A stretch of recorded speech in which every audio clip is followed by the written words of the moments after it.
seluruh mitra ini garis ini. Jadi di dalam tanaman. Jadi tanaman itu dibagi pengelompokannya ada 4. Pertama ada tanaman yang disebut tanaman pangan. Apa itu tanaman pangan? Tanaman yang sehari-hari dikonsumsi oleh masyarakat Indonesia. Yang paling utama itu tadi jenis padi. Itu tanaman pangan. Tanaman pangan, salah satunya padi. Kemudian ada lagi tanaman palawija. Apa palawija? Ada orang Jawa nggak? Hah? Artinya apa palawija? Pola pendem. Jadi tanaman yang dihasilkan dari hasil tanah. Kacang tanah atau ubi, singkong, ubi jalar, kentang. Nah itu semua masuk ke tanaman palawija. Yang ketiga ada tanaman apa coba? Hortikultura. Hortikultura itu lebih mengarah kemana? Ke tanaman garden. Contoh tanaman kebun, tomat, cabai, kemudian sayuran, plus tanaman hias.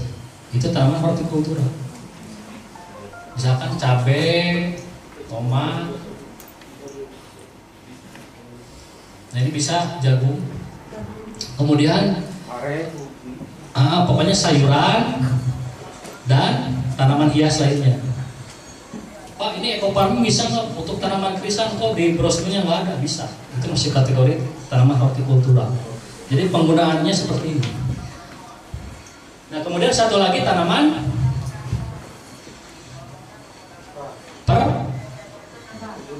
perkebunan. Ciri tanaman perkebunan itu apa? Hasil produk pertaniannya, hasil produk perkebunannya itu tidak bisa langsung dikonsumsi, harus diolah dulu. Makanya ada disebut kelapa sawit, terus coklat, terus cengkeh. Ya pokoknya kategori tanaman perkebunan yang tidak bisa diolah. Nah perlu diketahui Indonesia ini adalah pada tahun 1700-an itu adalah negara pengekspor tanaman perkebunan nomor 1 dunia. Dulu waktu dipegang oleh VOC, jadi masih Hindia Belanda. Jambenya saja, pinangnya saja nomor 1 dunia. Lah sekarang gimana mau menjadi nomor 1 dunia? Setiap 17 Agustusan ketebalan. Nah, jadi inilah syarat utama kita mengelompokkan tanaman ini seperti ini. Bisa dipahami? Ada tanaman yang nggak masuk nggak? Bangkuang kemana bangkuang? Maksudnya kalau dengan pola pendem. Pola pendem itu jadi hasil pertaniannya itu ada di tanah. Kacang tanah. Nah, kalau kacang panjang masuk mana? Hortikultura. Karena apa? Karena memang masuknya ke tanaman sayuran, garden, tanaman hias. Nah, sekarang kita ambil contoh. Ini tanaman jagung.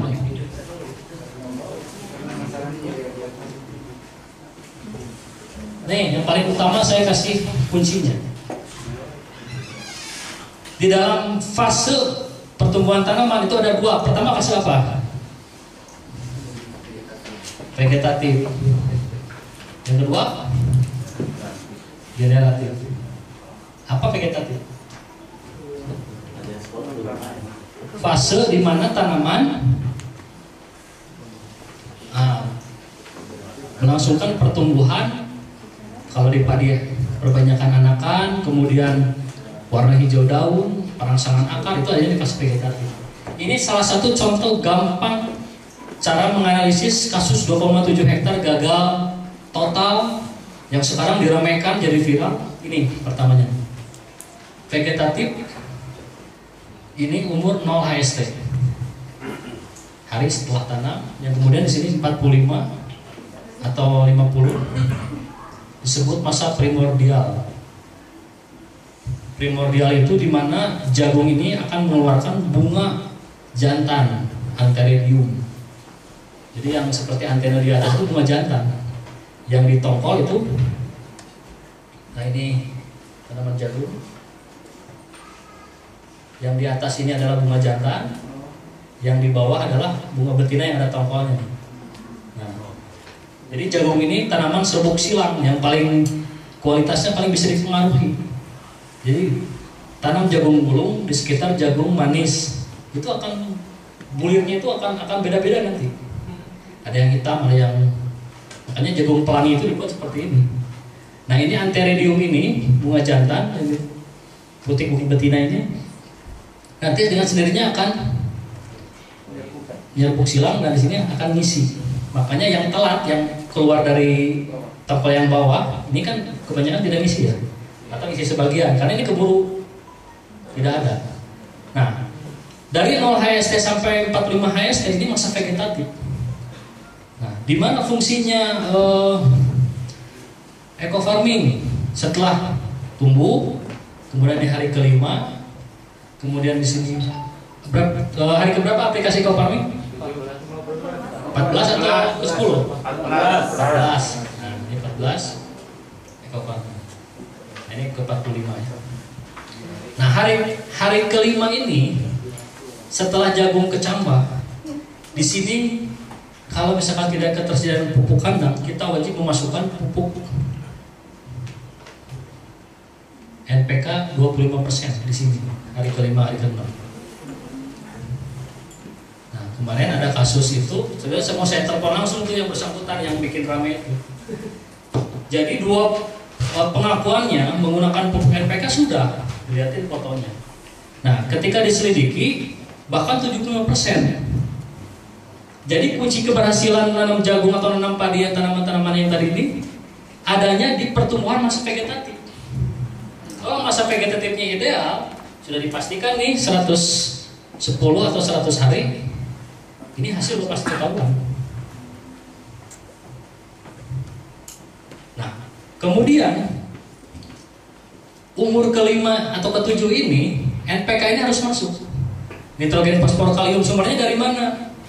Bisa dari ZA, amonium sulfat, bisa dari SP36 ataupun KCl. Nah, ini masuk di sini. Nah, untuk apa tujuannya? Untuk memacu pertumbuhan awal dulu jagung. Karena kalau full eco farming itu tidak bisa. Kenapa? Karena sudah ada aturan ketentuan Kementan. Kita dengan tim riset, jika ingin diketahui, kita sudah punya formulasi Pak, satu kapsul itu bisa memupuk 1 hektar padi. Geger nggak di Indonesia kira-kira? Ya, kita tim riset sudah dengan kita. Itu ilmuwan tingkat dunia untuk menyempurnakan ini. Tapi kan tadi perizinan udah nggak mungkin. Nah, oke lah. Makanya banyak haters atau pesaing itu nanya ini kebutuhan NPK-nya dari mana? Nah, ini kan NPK jelas di bawah 5%. Untuk tanaman apapun tidak bisa. Karena memang di ujung produk itu ada yang namanya 25% digunakan seperti di luar biasanya. Berarti kita udah menekan 25%, 75%. Nah, kalau di sini sudah tumbuh, jelas eco farming akan maksimal di situ diaplikasikan. Bagaimana kalau dengan mau kita buat jagung organik? Bisa, pupuk kandangnya harus full. Jadi ketika aplikasi ini harusnya berupa pupuk anorganik, nah setelah pupuk dasar ini masukkan lagi pupuk yang jenis granul organik atau berupa pupuk kotoran ternak bisa. Nah, cuman yang simpelnya dengan menekan kita tidak menggunakan 75% saja, kita insya Allah masuk ke kategori orang-orang yang soleh tadi. Setuju nggak? Nah, ini jangan dihilangkan. Kunci keberhasilannya di sini. Karena masih ada yang bertanya, Pak, ini yang eco farming, ini yang kimia. Eco farming kok merana banget, Pak? Ya jelas kita sudah diatur, tidak boleh lebih. Jadi bukan karena kesalahan formulator, bukan kesalahan PTPS, bukan. Karena syarat aturan itu izin edar supaya keluar itu kandungan NPK-nya harus ditekan di bawah 5%. Bahkan kata formulator, ini katanya NPK organiknya ini udah termasuk cukup tinggi. Kan kalau saya ngelihat sebenarnya jengkel juga. Kenapa? Ini kan untuk perbaikan. Karena satu-satunya produk bahan organik yang mengarah ke solusi peternakan dan ramah lingkungan ini, yang konsen, yang gencar sekarang, yang ini Eco Farming. Nah ini banyak yang menjegal, terutama para pesaing. Izin keluar ini itu kan tidak mudah, tahu sendiri. Kita sudah launching karena ada keperluan untuk mitra, baru keluar tahun tanggal 20 Januari 2020. Ini sudah baku nih. Kalau di UNPAD ada unsur mikronya, penelitian di UNPAD. Ini kan hanya NPK saja. Itu ternyata lengkap. Cuman bakteri tidak kita masukkan di sini. Tujuannya apa? Ya karena memang tidak bisa dideteksi. Harus ada uji khusus. Data ini kelebihan Eco Farming seperti ini. Nah kembali lagi ke sini. Jadi kalau misalkan ini di hari kelima dan ketujuh ini NPK masuk, jelas pertumbuhan akar batang sudah semakin membesar.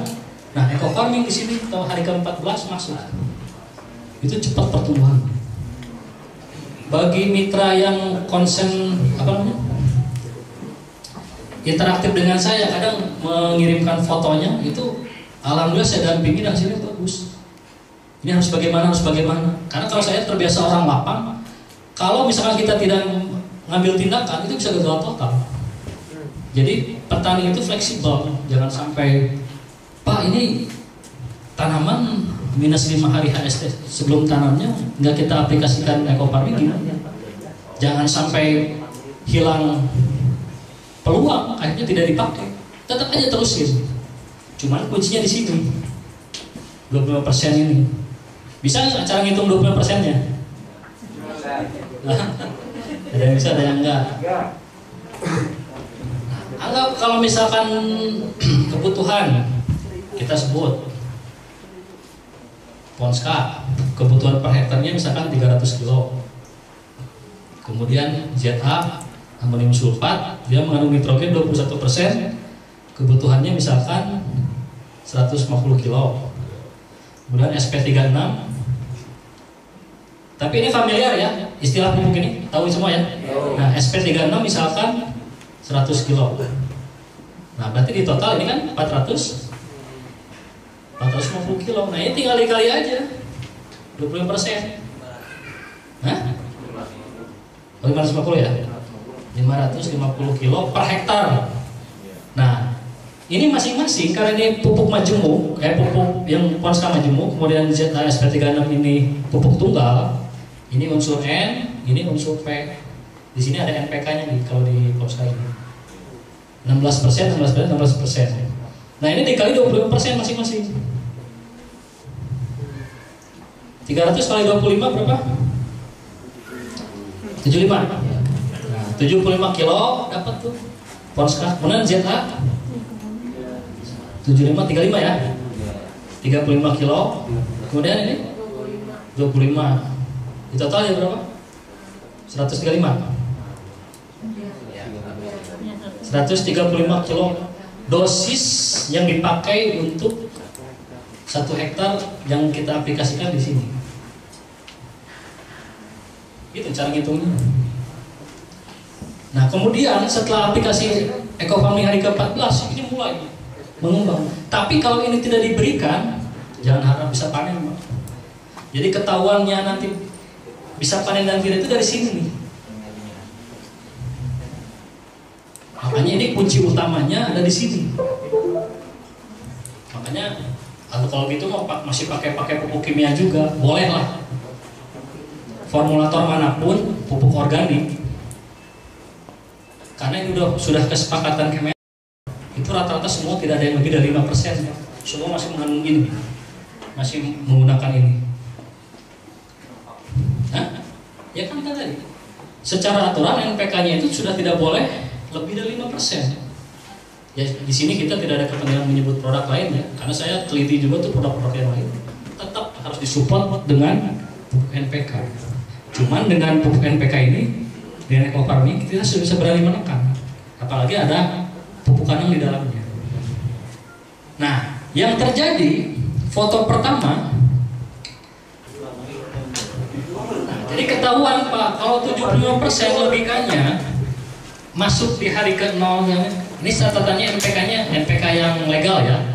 Ada informasi investigasi NPK namanya mahkota. Nah ini tanda tanya gede, mahkota ini dari mana? Karena saya pengalaman pakai pupuk NPK yang tidak ada legalitasnya itu 2 hektar gagal. Itu eco farming belum ada. Terus kalau begitu kita gimana? Mau nuntut siapa kira-kira? Karena hidup itu pilihan, apa yang kita pilih siap konsekuensi, sudah terimakan. Nah kedepannya kita perbaiki lagi. Nah ini orang masih ngotot, ramai di media sosial karena ada pihak ketiga nyari-nyari kesalahan. Nah itu logikanya. Jadi kita tidak pernah fanatis tentang penggunaan ini. Dengan menghilangkan 70% saja kita sudah menekan tingkat kerusakan lingkungan. Bahkan ke depan kita ingin ini hilang. Tapi tadi syaratnya secara dasar ilmu pertanian harus buat di pupuk kandang, nggak ada lagi jalan. Nah makanya ada yang pernah ngelihat saya nge-share tentang biourin nggak? Di grup. Nah, biourin itu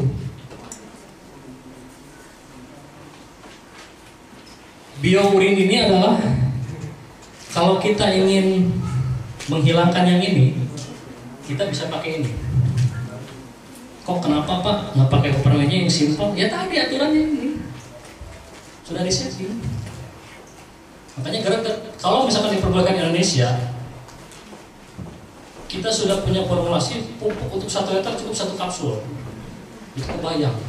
Kemudian dari padi yang bisa produktivitas 25 ton per hektar. Kita kan 10 ton aja susah. Nah ini 25 ton. Itu berupa cairan benihnya itu. Kalau ditebar itu jadi benih padi. Itu sudah ada. Cuman yang jadi permasalahan, mau terima nggak Indonesia ini untuk kemajuan para petani kita. Nah ini banyak kepentingan. Akhirnya kita lebih cenderung ya ngikutin aja yang ini. Kalau di SWOT analisis, kekuatan eco farming ini adalah dia produk yang tidak dimiliki oleh orang lain. Berupa briket. Briket itu ibarat kategori pupuk kandang yang dipadatkan. Nah, dari segi kekuatannya, eco farming ini brandingnya ini terus melejit terus meskipun ada kasus seperti itu. Ada yang bilang minta maaf aja. Ini udah kelihatan, ini udah ditunggangi permasalahannya itu. Tanaman yang diperlihatkan ketika umur di bawah 20 hari itu saya menyaksikan. Nah kenapa sekarang brandingnya udah tanaman kering aja yang diposting? Itu sudah jauh. Karena memang, tapi biasanya yang namanya pemberitaan tidak benar itu, yaitu sisi positifnya orang yang terjolim itu gimana? Malah akan semakin dicari sama orang produk. Insya Allah ya. Tapi melalui training ini yang paling utama, jadi konsep ini jangan sampai dihilangkan. Nah kembali lagi ke sini, gimana kalau tidak mau pakai ini? Berarti organik, kita harus punya urin. Biourin ini, urin kelinci itu 1,5 sampai 2,7 kandungan nitrogennya. Jangan melihat kandungan ZA, misalkan ini 21%, urea itu 46%. Ternyata saya setelah memberikan kuliah jahe merah, ada yang tahu di Telegram? Ya udah mengenal ya. Nah itu cukup menggunakan urin dan pelarutnya urin, kemudian biang eco farming satu tuh dimasukin tanpa penambahan buah. Alhamdulillah hijau, bisa. Dan sekarang produktivitas. Nah itu bagian dari riset saya. Nanti insya Allah kapan-kapan bisa diperlihatkan lah dalam momen yang lain. Nah jadi produktivitas tanaman jagung itu bisa dilihat itu dari 0 sampai 45 hari. kalau batangnya gede. Nah saya ada lahan di Ujung Berung 1 hektar dulu. Karena memang ngobrol juga dengan formulator, ini loh jagung saya, karena kebetulan dekat dari Ujung Berung ke rumah beliau. Diambil jagung dikasihkan, ini gimana Pak caranya? Saya bisa buat jagung 1 kilo 1 tongkol tanpa olah tanah. Ternyata ada syaratnya. Tanpa olah tanah dan pupuknya pun tidak 25% malah. Itu ada fotonya itu 1 kilo. Jadi kan jagung itu biasanya kan persiapan lahan kan dibuat berengan. Nah kalau saya tidak, cuma dicoba-coba aja, tanam, ternyata bisa gede. Nah itu makanya saya bisa beradaptasi ke ekofarming tidak sebentar. Ada waktu 3 bulan saya pelajari dulu. Oh kelemahannya ini, kelebihannya ini. Oh ternyata memang ekofarming ini tidak bisa berdiri sendiri. Itu harus diketahui oleh seluruh mitra. Hasil penelitian dari Unpad aja mahasiswa itu yang optimal di jagung itu 3/4 pupuk kimia, 3/4 pupuk ekofarming baru bisa menghasilkan.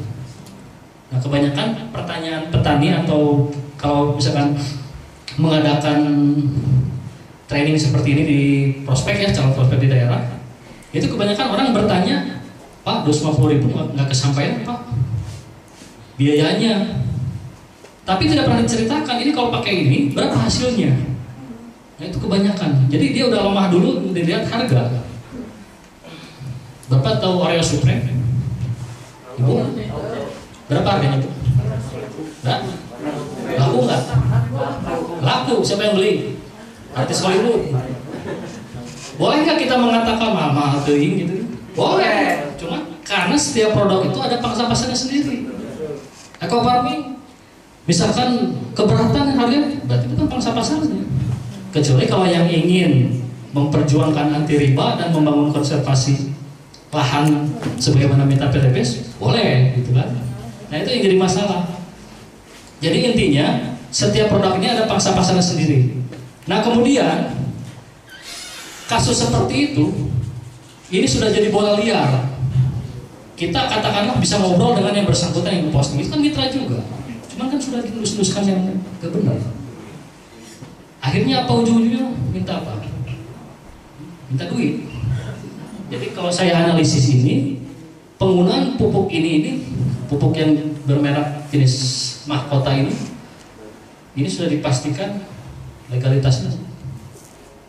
Pengakuannya 75% kalau diaplikasikan ke sini, tanpa ekofarming juga sudah bisa panen. Cuman kalau dengan ekofarming bisa hasil harus meningkat. Nah, itu yang jadi permasalahan. Nah, kalau masuk pembungaan ini yang tadi ceritakan, kemudian nanti bertahap di sini. Nah, baru bisa ketahuan nanti kita bisa panen. Jadi kuncinya itu ada di sini. Bisa dipahami? Ya. Nah, makanya untuk menguatkan para mitra masing-masing leader yang ada di sini, itu caranya seperti itu. Jadi ketika dianalisis dasar pertanian, dulu ini sudah sempat rendah saya sampaikan, ini permasalahannya ada di penggunaan NPK.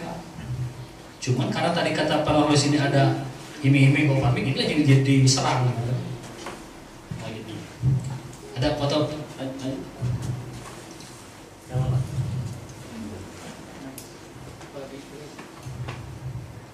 Nah, tujuan utamanya menggunakan ekofarming ini adalah sasaran utamanya memperbaiki struktur dan tekstur tanah, fisik, biologi, kimia tanah sehingga lahan menjadi sehat dan subur sebagaimana tumbuh tanaman. Jadi tetap kunci utamanya dari mana tadi? Tanah. Tanah kalau supaya subur ditambahkan apa? Pupuk kandang dulu. Jadi yang selama ini pemahamannya pupuk kandang itu tidak penting karena ekofarming itu setara 1 ton itu salah. Jadi ekofarming ini adalah teknologi mikro. Kandungannya agen hayati berupa bakteri pengurai bahan organik. Kalau diaplikasikan ke tanah yang mengandung bahan organik itu akan maksimal. Jadi cara menghidupkan tadi sisa revolusi hijau itu dengan pupuk kandang. Nah, kemudian berikutnya menyediakan nutrisi atau unsur hara tanaman lengkap sehingga tanaman akan tumbuh normal dan sehat serta akan menghasilkan produksi panen yang optimal. Jadi 13 unsur hara ini alhamdulillah sudah ada semua di eco farming. Cuman bentuknya yang dominan mikro. Mikro karena NPK-nya tadi udah ditekan supaya tidak boleh lebih. Kemudian manfaat eco farming untuk tanah, meningkatkan unsur hara tanah, mengurangi bahan organik dalam tanah, meningkatkan pH menjadi normal pH 7. Kemudian mengembalikan kesuburan lahan yang disebut restorasi. Itu keuntungan untuk tanah. Tapi tetap kunci utamanya di pupuk kandang. Makanya nanti konsep pertanian terpadu ini, insya Allah kapan-kapan kalau Bapak Ibu punya lahan supaya bisa menghasilkan lebih optimal, sebagaimana tadi konsep ilahiyah mata alakum wali anamikum, supaya kamu dan binatang ternakmu senang, itu artinya itu konsep ilahiyah. Jadi kita harus punya ternak, Pak. Intinya di dalam konsep pertanian ini tidak bisa dilepaskan dari peternakan. Dan alhamdulillah riset-riset kecil sudah kita mulai bangun, terutama konsep pertanian terpadu tadi. Jadi jangan sampai di sini.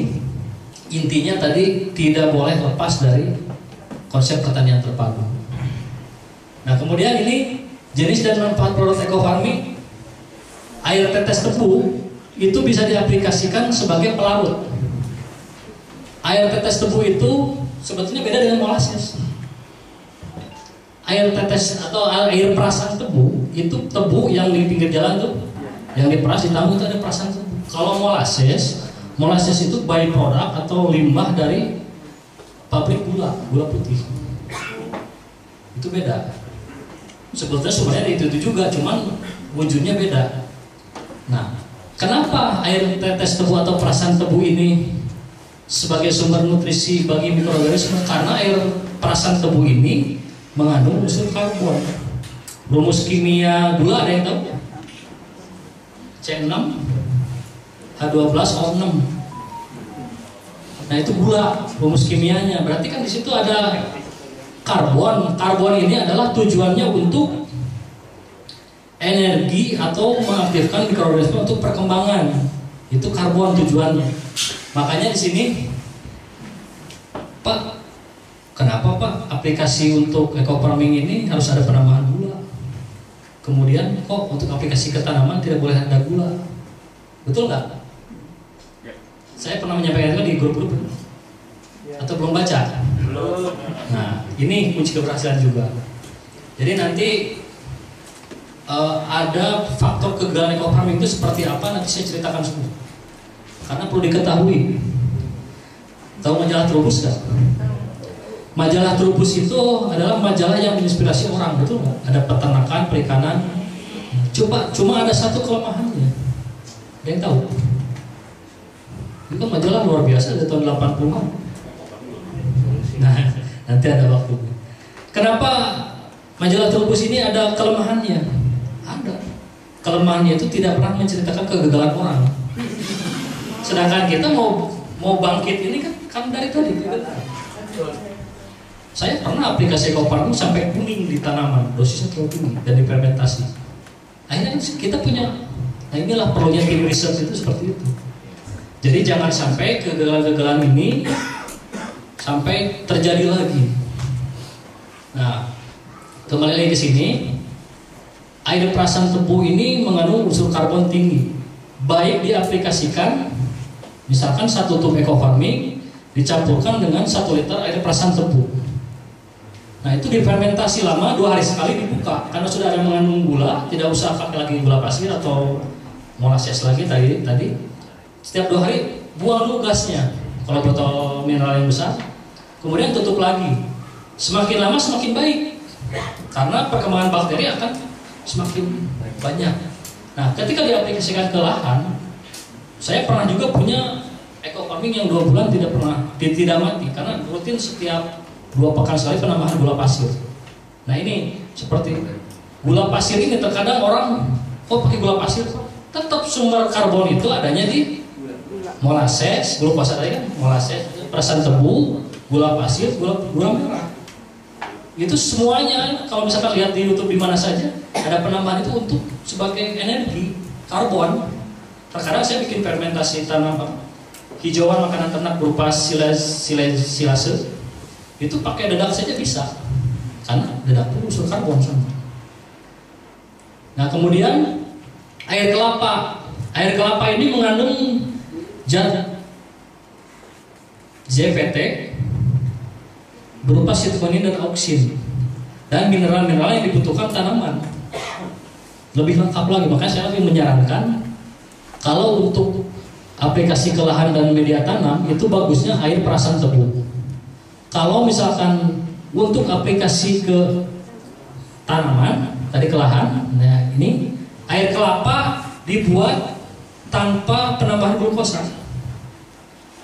Nah, siapa di sini yang pernah mengalami tanaman yang pernah menguning gara-gara aplikasi ke tanaman? Coba, ada nggak? Kenapa apa? Ya, kenapa? Itu karena pertama lahan medianya banyak batunya, terus kedua banyak berair. Biang ini fermentasi nggak? Oh enggak. Biang dari fermentasi? Kalau nggak salah. Ada penambahan gula nggak? Nggak ada. Nggak ada penambahan gula. Ya. Itu di Cilacap. Nah, yang paling banyak kasus tanaman yang diaplikasikan ke ekofarming diaplikasikan ke tanaman itu adanya penambahan gula. Jadi gula ini yang tadi ada penambahan gula tadi, kalau hitungannya kalau untuk aplikasi ke lahan itu 10%. Jadi kalau 1000 kilo atau 1000 liter bobot per volume ya 10 gram gula pasir per 2 pekan kalau ingin disimpan lama lagi. Nah kemudian pelarutnya 1 liter itu mikroba akan bertahan lama. Cuman yang jadi masalah itu tidak boleh diaplikasikan ke tanaman. Kenapa? Karena unsur perekat pada gula itu bisa menutup stomata. Stomata itu mulut daun yang berada di bawah daun. Lengket, lakban. Pengen makan tapi dilakban itu akan menguning. Nah, makanya supaya aplikasi berhasil ke aplikasi ke tanaman itu tidak boleh ada penambahan gula. Jadi lebih baik 15 menit di homogen, dikocok, kemudian simpan 15 menit, aplikasikan langsung. Gitu. Bisa dipahami ya? Nah, kalau aplikasi ke tanah atau ke media tanam termasuk probiotik itu boleh difermentasi.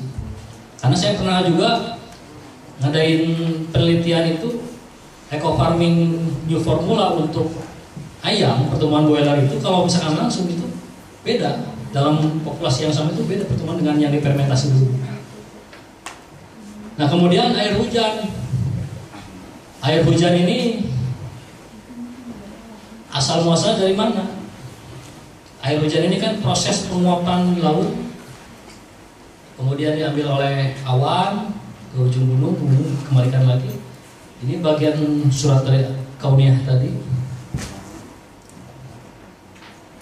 Anas sobat nama sobat tadi, air hujan ini adalah dipilih karena memang mengandung nitrogen tinggi, tapi kandungannya belum ada yang dicek. Nah ini ada di air hujan. Itu pun kalau mau dipakai tidak boleh langsung digenteng, harus langsung ditampung, pakai payung atau pakai apa. Tapi yang secara simpel, kalau untuk aplikasi ke lahan cukup air perasan tebu, kalau untuk aplikasi ke tanaman air kelapa. Jadi capainya sama, hasil lebih maksimal. Apalagi tanaman dengan dosis 3-5 ml per liter, bisa disiram, bisa ini, tapi nggak ada penambahan gula, itu cepat perkembangannya itu. Kalau tidak ada sama sekali, bisa air biasa tadi atau air mineral. Yang jelas yang tidak boleh itu air yang kita ambil dari sawah yang bekas pestisida atau pupuk kimia. Itu yang akan mematikan. Kemudian tangki yang dipakai juga tidak boleh sisa bekas herbisida atau pestisida yang lain. Nah ini prinsip pemupukan eco farming ini tetap ada 5T ini. Tepat jenis. Jadi kita harus pantau terus brosurnya. Nah ini formulasi aplikasi eco farming ini bahasa dari formulator nih, perlu diketahui. Satu tub dijadikan biang Jadi kalau misalkan ini satu tub eco farming plus pelarut, ini air kelapa atau air proses pelarut, ini dinamakan biang. Ya, itu harus tahu nih dasar supaya apa? Supaya satu pemahaman. Satu tub eco farming ditambah pelarut 1 liter itu namanya biang. Nah, ada lagi nanti di sana ada volume support larutan. Nah, bagaimana aplikasi padi 1 hektar kebutuhannya 6 tub? Bisa menggunakan eco farming ini 6 tub, kemudian air perasan tebu atau air kelapanya, kalau air kelapa ditambahkan gula, bisa 1 liter juga. Bisa dibikin 6 liter, bisa dibikin 1 liter, atau bisa dibikin 3 liter. Nah, cuma yang jadi permasalahan ya tadi, kalau saya diambil tengah-tengahnya saja. Nah, nanti akan muncul yang namanya dosis konsentrasi. Nah, di situ kan ini bahasa formulator ya, ambil 40-50 mili biar. Nah, supaya tidak menjadi abu-abu, kita ambil 50 mili aja. Yang 40-nya abaikan. Nah, kalau 50 mili kita campurkan dalam 1 tangki hand sprayer, katakanlah berapa? 17 yang umum ya. 17 liter. Berapa tangki? 20. Terlalu lama. Nah, itu kan masalah teknis, ini sudah prinsip. Jadi kalau saya aplikasi ke padi itu paling banyak itu 10 tangki udah beres. Itu ada efisiensi biaya juga. Atau 8 tangki kalau misalkan kitanya bisa ngaturnya per 4 tangki setengah liter, 4 tangki lagi setengah liter, sudah beres. Nah, cara dosisnya gimana nih, cara ngitungnya? Kenapa proses dekomposisi ini harus 5 hari atau 1 hari juga nggak masalah? Karena yang jadi permasalahan, proses dekomposer atau composting di dalam suatu kawasan itu kalau teknisnya anaerob tanpa udara itu akan memacu panas. Nah, ini kan kita terbuka, tidak masalah. Itu teknis saja. Jadi kita sebagai mitra ini harus bisa ngimbangi juga dengan petani. Tapi insya Allah kita pastikan itu tidak masalah. Karena kan prosesnya kita masih menggunakan bakteri aerob yang menggunakan oksigen, tidak masalah.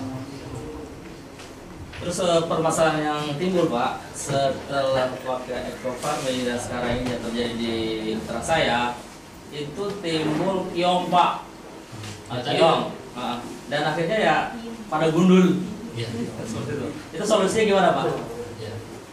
Jadi permasalahan hama keong, dia itu kan fase yang berbahaya itu fase ketika kita baru tanam. Nah, kemudian keong pengendalian hama itu kan ada 4 tahapan. Ya, pertama secara mekanis, kimiawi, mekanis, kemudian secara biologis itu menggunakan musuh alami, kemudian secara pestisida nabati ataupun kimia terakhir. Nah, kalau untuk keong itu lebih cenderung kalau secara mekanis itu lebih cenderung bisa menggunakan itik sebagai musuh alaminya ataupun dipungutin.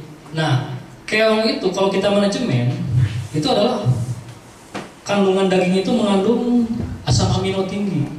Asam amino berhubungan dengan protein, protein berhubungan dengan nitrogen.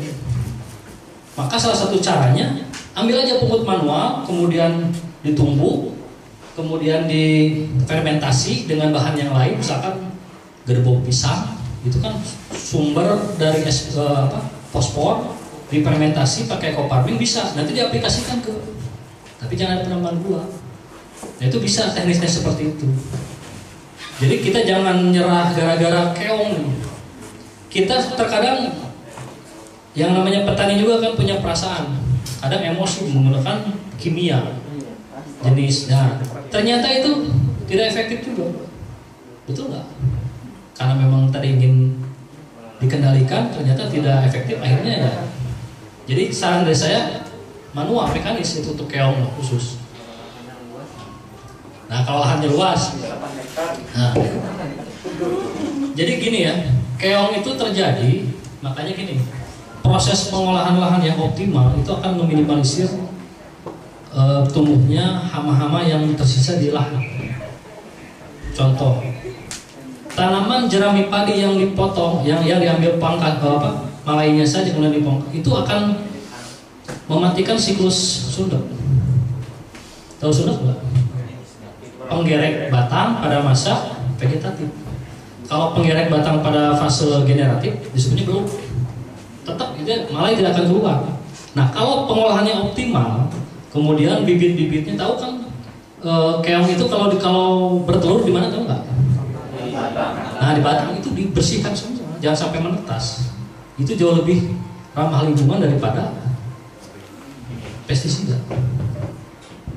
Jadi sebelum kita memutin, kita kendalikan dulu tadi, pelajari dulu habitsnya keong ini seperti apa.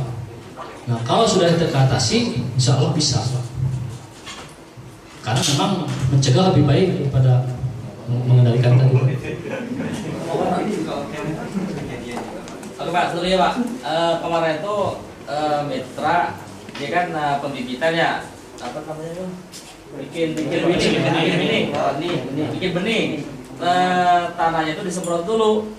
Setelah tumbuh itu Pak kerbil Pak. Itu secara ini dibenarkan atau tidak?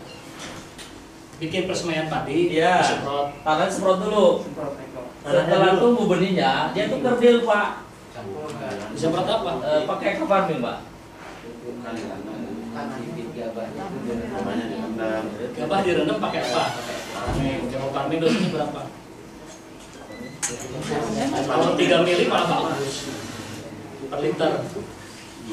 Gabahnya berapa kilo? Dosisnya sama, sebenarnya sama seperti. Tapi itunya apa? Tanahnya disemprot dulu Pak ya. Kan biasanya kalau pakai pupuk kimia pertumbuhan itu kan tinggi, hijau. Pas kemarin pakai itu pertumbuhannya kerdil. Pertumbuhannya kerdil. Agak lambat. Ada pembandingnya nggak? Yang sebelumnya pembandingnya? Ya sebelumnya paling. Jadi kalau ingin adakan treatment benih, itu ada benih padi, dosisnya itu ya. Tetap kita punya biang. Biang itu 3 mili atau sampai 5 mili per liter, dilarutkan dalam air. Misalkan padi ya, per hektar berapa? 25 kilo sekarang? Betul nggak? Benihnya kebutuhannya 20 sampai 25 kilo. Nah itu perbandingannya 1 banding 1,5 atau 1 banding 2.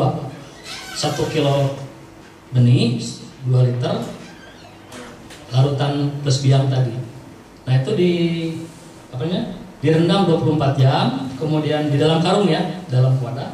Kemudian nanti diangkat lagi, tiriskan selama 24 jam lagi, itu keluar semua ke cabang.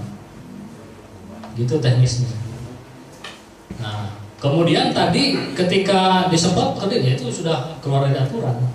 Benih itu rawan Pak, rentan ketika ada aplikasi komparmen. Jadi kan di brosur nggak ada, betul nggak? Nah itu. Tapi kelebihannya Pak, itu tikus nggak mau makan Pak. Ya. Di tanah gembur bagus. Dan ada tikus, ada bekas-bekas kaki tikus, zat tikus, tapi nggak mau makan di bininya itu, di bibitnya itu kelebihannya. Pertanyaannya kenapa ngebil aja? Iya.